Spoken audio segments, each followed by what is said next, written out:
আজ কার্গিল বিজয় দিবস। তো কার্গিলে প্রধানমন্ত্রী নরেন্দ্র মোদী এবং সেখানে গিয়ে তার যে বক্তব্য, সেই বক্তব্য নিয়ে নতুন করে আবার বিভিন্ন মহলে কথা উঠতে শুরু করেছে। কেন, কি বলেছেন প্রধানমন্ত্রী নরেন্দ্র মোদী, শুনুন। कि मुझे तीसरी बार सरकार बनाने का मौका मिला और इसलिए आज ये महत्वपूर्ण ऐतिहासिक घटना का हम पुण्य स्मरण कर पा रहे हैं। वरना अगर वही आ जाते तो इस युद्ध विजय की इस तारीख को याद नहीं करते। उनका इतिहास साक्षी है कि उन्हें सैनिकों की कोई परवाह नहीं है। ये वही लोग हैं जिन्होंने एक मामूली रकम 500 करोड़ रुपए दिखाकर वन रैंक वन पेंशन पर झूठ बोला था। 500 crore.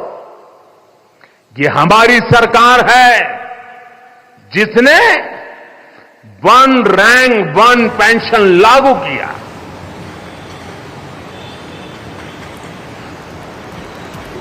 One rank one pension, যা কংগ্রেস কখনো করতে পারেনি, তা বিজেপি সরকার ক্ষমতায় এসে করেছে। দাবি করছেন নরেন্দ্র মোদী, দাবি করছেন আজ বিজেপি তৃতীয়বারের জন্য সরকারে রয়েছে বলে শহীদদের সেনাদের শ্রদ্ধা জানানো হয়। আজ যদি বিজেপি ক্ষমতায় না থাকতো তো তাহলে এসব কিছুই হতো না। সৈনিকো কি উসে পরোয়া নেই, অর্থাৎ কংগ্রেস থাকলে সৈনিকদের তোয়াক্কাই করতো না, তারা মরুক বাচুক তা নিয়ে ভাবতই না। এ কি রাজনীতির কথা? রাজনৈতিক মহলের একাংশ তো তাই বলছেন, কিন্তু সেই রাজনীতির কথা বলার জন্য কার্গিল বেছে নিলেন, কার্গিল বিজয় দিবসটাই বেছে নিলেন। কংগ্রেস নেতা সৌম্য রায় আমার সঙ্গে রয়েছেন ফোনে এই মুহূর্তে। সৌম্যদা, আজকে একটা নিঃসন্দেহে আমাদের জন্য একটা দিন, যে দিনটাকে আমরা ভারতের ইতিহাসে স্মরণ করি, কার্গিল বিজয় দিবস।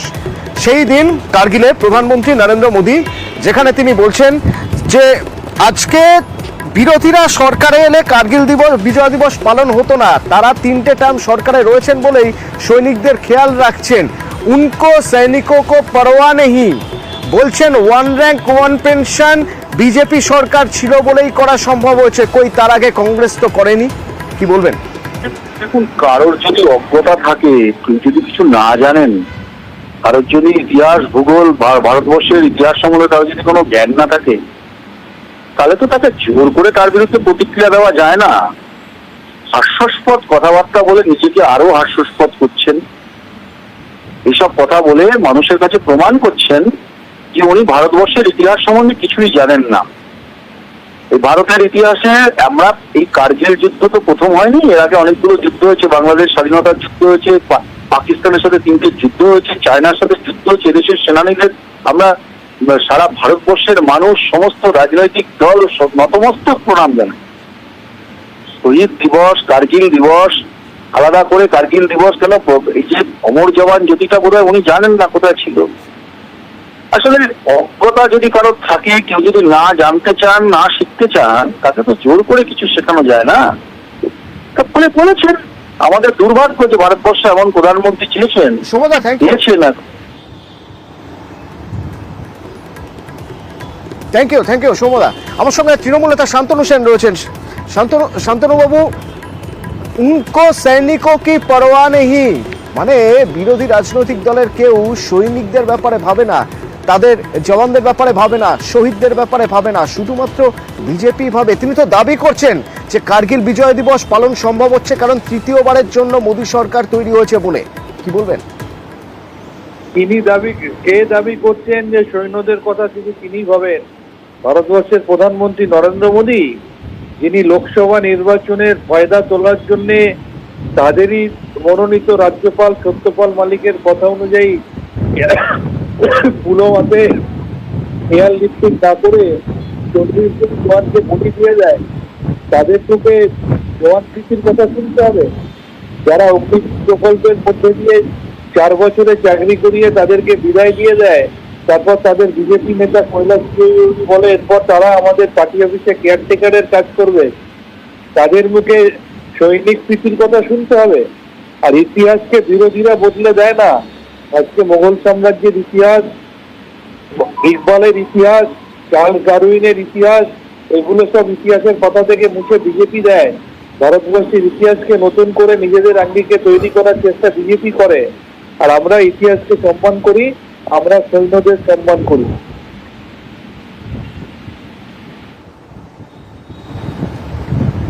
ধন্যবাদ।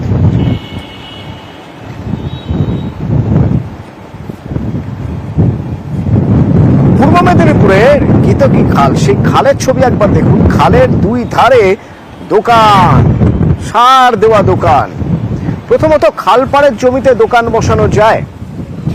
আইন কি বলছে জানবো। দ্বিতীয়ত, আপনাদের একবার দেখিয়ে রাখি, যেহেতু এই দোকানগুলো রয়েছে সেই জন্য খালে আবর্জনা জমছে, আস্তে আস্তে খালের নাব্যতা কমে যাচ্ছে এবং যার ফল ভুগতে হচ্ছে এলাকার মানুষদের। এবার কথা হচ্ছে, এই খাল সরিয়ে দেওয়া, খালের পাশের দোকানগুলো যদি হটিয়ে দিতে হয়, তাহলে ব্যবসায়ীদের দাবি তাদের পুনর্বাসন দিতে হবে।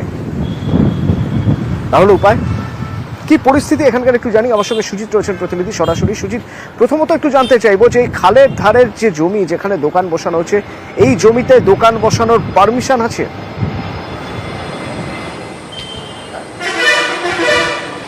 পারমিশন নেই এবং সে কারণেই কিন্তু ইতিমধ্যেই নোটিশ ধরানো হয়েছে। তবে কি কারণে অতনু নোটিশ ধরানো হলো? মুখ্যমন্ত্রী যখনই কিনা এই বিষয় নিয়ে সরব হয়েছেন বা বলা যায় তিনি রীতিমতো ক্ষুব্ধ হয়েছেন এবং তারপর থেকে দেখা যাচ্ছে যেন প্রশাসনের চোখে পড়ছে বিষয়টি।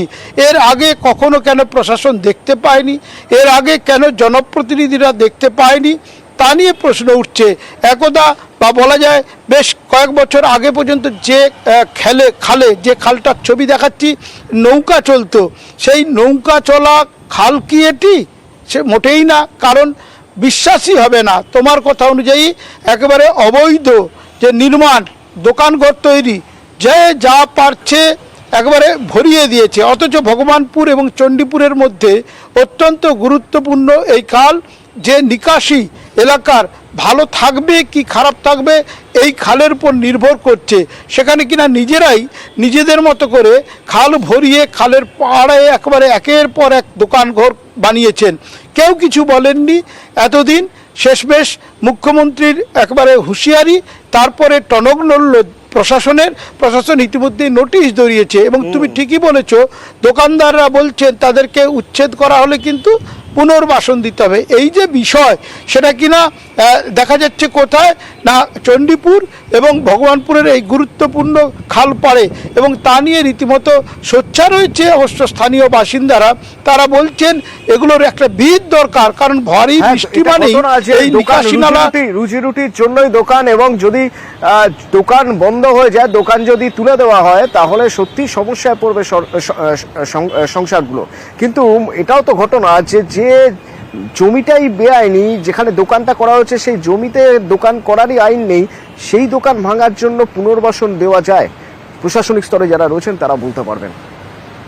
4 তারিখে হঠাৎ এসে বিকেলে দেখতে পাই যে আমার দোকানের নোটিশ দেওয়া আছে ইরিগেশন দপ্তর থেকে। যথারীতি আমরা সমস্ত দোকানদারগণ গিয়েছিলাম, ওখানে গিয়ে দাবি দেওয়া জানিয়েছি। তো ওনারা বলেছিল যে বিডিও অফিসে জানাও এবং ডিএম অফিসে জানাও। আমরা চাইছি, এই মার্কেটে প্রায় 300 থেকে 350 দোকান রয়েছে। যদি এই দোকান ভাঙা হয়ে যায়, উঠে যায়, আত্মহত্যা ছাড়া কোনো পথ থাকবে না। আমরা কখনোই চাই না যে খাল খনন বন্ধ হোক, আমরাও চাই খাল খনন হোক, আমরা পূর্ণ সহযোগিতা করব। আমরা চাইছি কালী পুজো পর্যন্ত টাইম দেওয়া হোক। এর আগেও নোটিশ এসেছিল খাল খোলা হবে বলে, সমস্ত দোকানদাররা দোকানও ভেঙে নিয়েছিল, কিন্তু জেলা পরিষদ থেকে কাজ কিছুটা হলেও পুরো কাজ কমপ্লিট হয়নি। দোকানদার হিসাবে আমিও চাই খাল খনন হোক, পরিষ্কার করা হোক।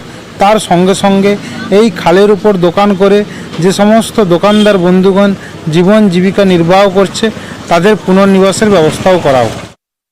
আমার কাছেও এসেছিল, আমরা বলেছি যে আমাদের যে নোটিশ দেওয়ার কাজটা কমপ্লিট হয়ে গিয়েছে, ডিস্ট্রিক্ট থেকে যেরকম নির্দেশ দেবে সেইভাবে আমরা পালন করবো। ওরা টাইম চেয়েছিল কালী পুজো অবধি। আমাদের উপর যদি নির্দেশ দেয় উপর থেকে যে তার আগে যদি ক্লিয়ার করার কথা, তাহলে সেরকমভাবে আমরা অ্যাকশন নেবো। তো ওদেরকে সময় দেওয়া হবে, ওদেরকে যে সরিয়ে নেওয়ার জন্য যে সময়টুকু সময় কিন্তু দেওয়া হবে ওদেরকে। মুখ্যমন্ত্রীর নির্দেশের পর তারপর এবার কড়া হয়ে প্রশাসন খাল পরিষ্কার করার কথা ভাবছে, খালের পাশে যে দোকানগুলো রয়েছে সেগুলো উচ্ছেদের কথা ভাবছে। পূর্ব মেদিনীপুরের ছবি যদি এই হয়, দত্তপুকুরের ছবি একটু অন্যরকম, কারণ সেখানে থানা থেকে জাস্ট ঢিল ছোড়া দূরত্ব, থানার পাশেই বলতে গেলে। রাতের অন্ধকারে সেখানে পুকুর ভরাট হচ্ছে, অথচ কারো চোখেই পড়ছে না। জিয়াউল প্রতিনিধি আমার সঙ্গে রয়েছেন, একটু কথা বলবো। জিয়াউল, রাতের অন্ধকারে হোক আর দিনের বেলায় হোক, রাতের অন্ধকারেও যদি হয়, পরদিন সকালে উঠে তো দেখা যাবে একটু একটু করে পুকুরটা বুঝিয়ে যাচ্ছে। চোখে নিশ্চয়ই পড়েছে, পঞ্চায়েতে যারা রয়েছে তাদেরও চোখে পড়েছে, এবং থানার পাশে যখন পুলিশেরও চোখে পড়েছে। নাকি তারা অন্যদিকে মুখ ঘুরিয়ে চলেন যে যেমন হচ্ছে হোক?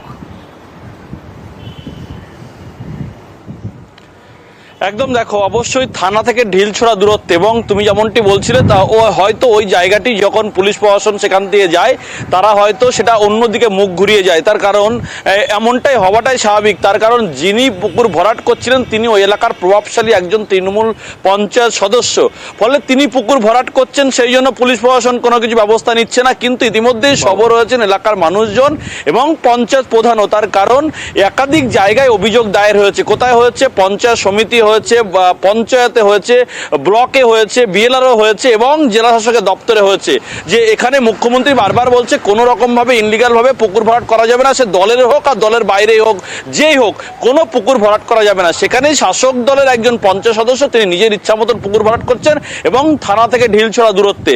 এবং ইতিমধ্যেই অভিযোগ হবার পরেই পঞ্চায়েত থেকে স্পষ্ট করে দেওয়া হয়েছে যে কোনো রকম ভাবে পুকুর ভরাট করা যাবে না। আগের জায়গায় সে যত বড়ই নেতা হোক, আগের জায়গায় পুকুরটাকে ফেরত দিতে হবে। অর্থাৎ দত্তপুকুর থানার কাশিমপুর গ্রাম পঞ্চায়েতের শিবালয় এলাকায় রাস্তার পাশেই সেখানে ফেরত দেন কিনা, স্থানীয়রা কি অভিযোগ করছেন শোনাবো, তারপর পঞ্চায়েত প্রধানের বক্তব্য শোনাবো আপনাদের। বলছি যে এইটা কি ছিল, কে ভরাট করছে? যাদের জমি তারাই সরকারিভাবে নির্দেশ জলাশয় ভরাট করা যাবে না, সেখানে এরকম ভরাট আমি বলতে পারবো না, কারণ আমি জানি পারমিশন করি বা পারমিশন করি। এখানে কি কোনো তৃণমূল নেতার এটা? ওই রকম এখানে কী নাম, তার কী নাম? প্রশান্ত চ্যাটার্জি, এই জমির মালিক, তৃণমূল নেতা, ভরাট করছে। কতদিন ধরে কাজ চলছে? হঠাৎ 2-3 দিন আগে আর কি ভরাট করছিলাম। রাতে মাটি কোথা থেকে নিয়ে আসছে? তা বলতে পারবো। রাতের অন্ধকারে হচ্ছে, রাতের অন্ধকারে ভরাট করছে, তাই তো? অভিযোগটা আমরা পেয়েছি কাশিমপুর পঞ্চায়েতের মধ্যে আমার শিবালয় মৌজায় একটা বিশাল বড় জলাশয় রাতের অন্ধকারে কে বা কারা ভরাট করছে। তা অভিযোগটা জেলা শাসকের কাছে পড়েছে, বিডিও কাছে পড়েছে, বিআরও পড়েছে, তারা তদন্ত করছে। তদন্ত করে দেখা হচ্ছে যদি মাটি পড়ে থাকে বা যাই বা কারাও ফেলে থাকুক, সেটা আগের জায়গায় ফিরিয়ে আনতে হবে। আর যত বড়ই যে মানুষ হোক না কেন, যে এর আইনত ব্যবস্থা এবং দৃষ্টান্তমূলক শাস্তি হবে তাদের বিরুদ্ধে। আমরা প্রশাসনের সাথে কথা বলছি, যত তাড়াতাড়ি সম্ভব যে অবস্থায় ছিল সেই অবস্থায় ফিরিয়ে আনতেই হবে।